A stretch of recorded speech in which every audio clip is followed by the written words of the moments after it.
What happens when a late-night host crosses the line with royalty? You won't believe what unfolds when Prince Harry sits down for what was supposed to be a light-hearted interview, only to find himself in the crosshairs of Stephen Colbert's most aggressive questioning yet. The tension that erupted last night has everyone talking, and by the end of this story, you'll understand why this single interview may have destroyed Colbert's reputation forever. Before we get into this incredible story, make sure you hit that subscribe button and drop a comment below because you're not going to believe what unfolds when these two collide in what can only be described as television carnage. The Ed Sullivan Theater buzzed with its usual pre-show energy as Prince Harry made his way through the backstage corridors. Staff members whispered excitedly, phones already buzzing with social media posts about the Duke of Sussex's surprise appearance on The Late Show. What none of them knew was that they were about to witness one of the most explosive confrontations in late-night television history. Stephen Colbert sat behind his desk, reviewing his notes one final time. His producers had briefed him on the talking points. Keep it light, focus on Harry's charitable work, maybe touch on his new projects. But Colbert had other plans. The comedian had been stewing over recent royal controversies, and tonight felt like the perfect opportunity to press buttons that perhaps should have remained untouched. As the show's familiar opening sequence rolled, the audience erupted in applause. Colbert delivered his monologue with his characteristic wit, but those close to the production noticed something different in his demeanor, a sharpness that seemed more pointed than usual. When he announced his guest, the crowd's excitement was palpable. Ladies and gentlemen, please welcome Prince Harry, Duke of Sussex. Harry emerged with his trademark smile, waving to the audience as he made his way to the guest chair. The initial moments followed the standard late-night formula: pleasantries, audience appreciation, and seemingly innocent small talk. But experienced viewers could sense an undercurrent of tension in Colbert's questioning from the very beginning. "So Harry," Colbert began, leaning forward slightly, "you've been pretty vocal about media intrusion in your life. Ironic, considering you're here on my show, wouldn't you say?" The comment drew nervous laughter from the audience, but Harry's smile faltered just slightly. "Well, Stephen, there's a difference between choosing to speak your truth and having it twisted by tabloids." "Your truth?" Colbert's eyebrows raised theatrically. "That's an interesting phrase. Implies there might be other versions of the truth out there." The first crack in the evening's facade appeared as Harry shifted uncomfortably in his chair. "I think anyone who's dealt with intense media scrutiny understands that context matters." Colbert wasn't backing down. "Speaking of context, let's talk about your family. You've made some pretty serious allegations. How do we know we're getting the full story?" The audience, initially enthusiastic, began to sense the uncomfortable shift in tone. Harry's media training kicked in as he attempted to redirect the conversation. "I think what's important is moving forward and focusing on the positive work we can do together." But Colbert was just getting started. "That's a very diplomatic answer, but you've accused your own family of racism. That's not exactly moving forward, is it?" The word racism hung in the air like a lightning rod. Harry's composure visibly tightened, his hands gripping the armrests of his chair. "Those conversations were meant to be private, and they've been taken out of context." "Out of context?" Colbert's voice took on a mocking tone. "You literally went on international television and made those claims. How much more context do we need?" The studio audience was now completely silent, the usual supportive murmurs replaced by an uncomfortable tension that seemed to thicken with each exchange. Harry's publicist, watching from the wings, looked increasingly alarmed as the interview veered far from the agreed-upon topics. "Stephen, I think you're mischaracterizing what actually happened," Harry said, his voice carrying the first hint of real irritation. Colbert leaned back in his chair, a smirk playing at the corners of his mouth. "Am I? Because from where I'm sitting, it looks like you've built an entire brand around attacking your family. Pretty lucrative, too." The accusation hit like a slap. Harry's face flushed slightly, and for the first time since sitting down, his royal composure began to crack. "That's completely unfair and untrue." "Is it?" Colbert pressed. "Netflix deals, book contracts, speaking engagements, all based on royal drama. Seems like a pretty good business model to me." The studio had become a powder keg, and everyone present could feel it. Harry's voice dropped to a lower register, a clear warning sign to anyone who knew him well. You don't know what you're talking about. Oh, I think I do. Colbert continued, clearly enjoying the discomfort he was causing. You left the royal family, moved to America, and then spent years publicly criticizing them. And now you want sympathy. Harry's jaw clenched visibly. I've been nothing but honest about my experiences. Honest. Colbert laughed, but there was no humor in it. You've been selectively honest, cherry-picking stories that make you look good and your family look bad. The accusation hung between them like a challenge, and Harry's eyes flashed with something that went beyond mere annoyance. The carefully maintained facade of cordial interview decorum was beginning to crumble, and everyone in the studio could sense they were witnessing something unprecedented. I think we need to move on from this topic, Harry said firmly, but Colbert showed no signs of relenting. Why?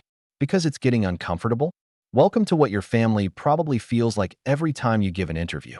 The comparison was devastating, and Harry's reaction was immediate and visible. His hands clenched into fists, and when he spoke, his voice carried a steel edge that hadn't been there moments before. You have absolutely no idea what my family has been through or what I've been through. Colbert's response would prove to be the point of no return, the moment when a difficult interview transformed into something much more dangerous. Oh, I think I have a pretty good idea, Colbert shot back, his voice dripping with sarcasm. Poor little prince, born into unimaginable wealth and privilege, complaining because people expect him to act like an adult. The words hit Harry like a physical blow. His face went from flushed to pale in an instant, and the careful mask of royal diplomacy completely shattered. Excuse me. You heard me. Colbert continued, emboldened by the reaction he was getting. You want to talk about what you've been through? Try being a regular person dealing with real problems instead of whining about having to cut ribbons and wave at crowds. The audience was now completely stunned into silence. Even the camera operators seemed frozen, unsure whether they should keep rolling or cut away from what was becoming an increasingly hostile exchange. Harry's publicist had moved closer to the stage area, her face a mask of barely controlled panic. Harry leaned forward in his chair, his voice dropping to a dangerous whisper. You have no right to minimize what my family has endured. Your family? Colbert laughed harshly. Which family are we talking about here? The one you left behind in England, or the one you're supposedly protecting in California? Because it seems like you can't make up your mind about which one matters more. The attack was personal and brutal, striking at the heart of Harry's deepest struggles. His hands were now visibly shaking, whether from anger or emotion. It was impossible to tell. You don't get to talk about my family. Why not? You talk about them all the time. In interviews, in books, on Netflix specials. Hell, you've made more money talking about your family drama than most people make in a lifetime. Harry stood up abruptly, towering over the desk that separated him from Colbert. The sudden movement sent a ripple of alarm through the studio crew. That's enough. But Colbert wasn't finished. If anything, Harry's reaction seemed to fuel his aggression. Sit down, Harry. We're not done here. Yes, we are. Harry's voice carried a royal authority that few people had ever heard from him in public. This interview is over. Oh no, you don't get to walk away that easily, Colbert said, rising from his own chair to match Harry's stance. You came on my show, you answer my questions. The confrontation had now moved beyond the realm of uncomfortable television into something genuinely threatening. Security personnel, who had been stationed discreetly around the studio, began moving closer to the stage area. The audience members in the front rows shifted nervously in their seats, unsure whether they were witnessing entertainment or something that required intervention. Your questions? Harry's voice rose for the first time since the interview began. These aren't questions, Stephen. This is an ambush. This is exactly the kind of behavior that made my mother's life hell. The mention of Princess Diana sent a shock wave through the studio. Even Colbert seemed momentarily taken aback by the reference, but he quickly recovered his combative stance. Don't you dare use your mother's memory to justify your own publicity. Tour, Colbert fired back. She never threw her family under the bus for money. The comparison was devastating and deeply personal. Harry's face contorted with rage, and for a moment, it seemed as though he might actually lose complete control. How dare you? How dare you bring her into this? You brought her into this the moment you started playing the victim card, Colbert replied coldly. She faced real persecution, real harassment. You face criticism for your choices. Harry's breathing had become visibly labored, his chest rising and falling rapidly as he struggled to maintain any semblance of composure. You know nothing about what she faced. You know nothing about what any of us have faced. I know enough, Colbert shot back. I know that instead of honoring her memory by serving your country and your family, you ran away to America to become a celebrity. The studio had become a battlefield, with two men facing off across a desk that now seemed woefully inadequate as a barrier between them. The audience watched in horrified fascination as the interview devolved into something resembling a verbal street fight. I served my country for 10 years, Harry said through gritted teeth. I served 2 tours in Afghanistan. What have you done besides make jokes for a living? I've never claimed to be anything other than what I am, Colbert replied. I don't pretend to be a humanitarian while cashing checks from streaming services. Harry's hands were now pressed flat against the desk, his knuckles white with tension. You're pathetic. You're a sad little man who gets his kicks from tearing down people, who are actually trying to make a difference in the world. Make a difference? Colbert's voice reached a new level of mockery. You mean like making a difference in your bank account? Because that's the only difference I can see you making. The personal attacks had reached a crescendo, and everyone in the studio could sense that something was about to break. Harry's royal training, his media preparation, his carefully constructed public persona, all of it was crumbling under the relentless assault of Colbert's increasingly vicious questioning. You want to know what's really pathetic? Harry said, his voice now carrying a dangerous edge. A grown man who thinks attacking a guest on his show makes him look tough. You're nothing but a bully with a television platform. Colbert's eyes flashed with something that went beyond professional antagonism. And you're nothing but a spoiled brat who never learned that actions have consequences. The exchange had moved far beyond the bounds of normal television discourse.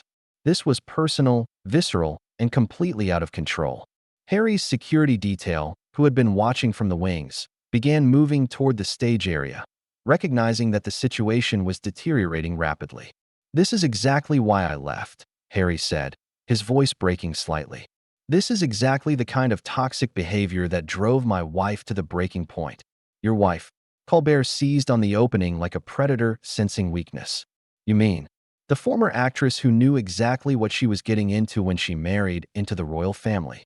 The attack on Meghan was the final straw, and Harry's reaction was immediate and explosive.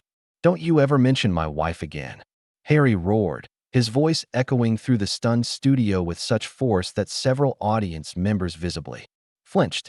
The transformation was complete. The composed prince had vanished, replaced by a man pushed beyond his absolute limit. Colbert, perhaps realizing he had crossed a line that couldn't be uncrossed, still couldn't resist one final poisonous barb. Or what? You'll write another book about it. The mockery was the breaking point. Harry's face went from pale to crimson in an instant, his entire body trembling with rage. You're finished. You're absolutely finished. Am I?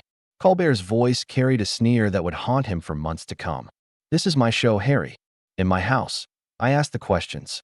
This isn't journalism, Stephen. This is harassment. This is exactly the kind of predatory behavior that killed my mother, and I will not stand here and let you do it to my family. The words hung in the air like a death sentence. The studio had gone so quiet that the hum of the cameras seemed deafening. Even Colbert seemed to recognize that he had pushed things too far, but his ego wouldn't let him back down. Your mother was a public figure who understood the game, Colbert said, his voice now carrying less conviction than before. She knew how to handle the media.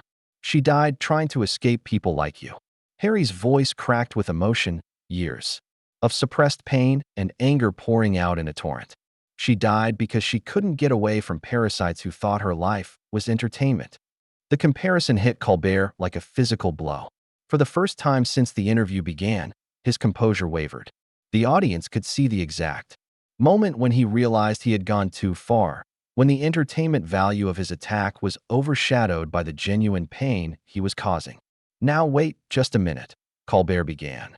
But Harry cut him off with a gesture that carried all the authority of his royal heritage. No, you wait.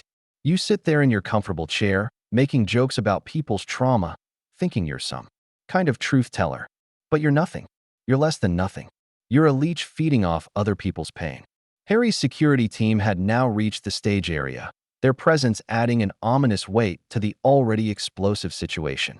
The lead security officer, a former military man himself, recognized the signs of someone on the edge and began positioning himself between Harry and Colbert. You think this is funny? Harry continued, his voice now carrying a dangerous calm. That was somehow more threatening than his earlier shouting. You think attacking my wife, my family, my mother's memory is entertainment?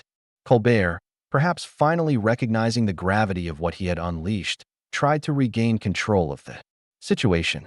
Harry, let's just what? Pretend this didn't happen? Pretend you didn't just spend the last 20 minutes trying to destroy me on national television. The studio audience was now completely silent, many of them looking uncomfortable and some beginning to gather their belongings as if preparing to leave. The energy in the room had shifted from anticipation to something approaching fear. This is exactly why I left England, Harry said, his voice now carrying a weight of finality. This is exactly why my wife and I had to get away from people like you. You're not journalists. You're not entertainers. You're vultures. Colbert's face had gone pale, the reality of what he had done finally sinking in. His producers were frantically signaling from the wings, trying to find a way to salvage what was left of the interview, but it was far too late for damage control. You want to know the real story, Stephen? The real story is that there are people in this world who think other people's pain is their entertainment. The real story is that there are predators who hide behind cameras and microphones, thinking they have the right to destroy lives for ratings. Harry stepped back from the desk, his hands visibly shaking with the effort of maintaining any semblance of control. My mother died because of people like you. She died because she couldn't escape the constant harassment, the constant invasion of privacy, the constant attacks on her character.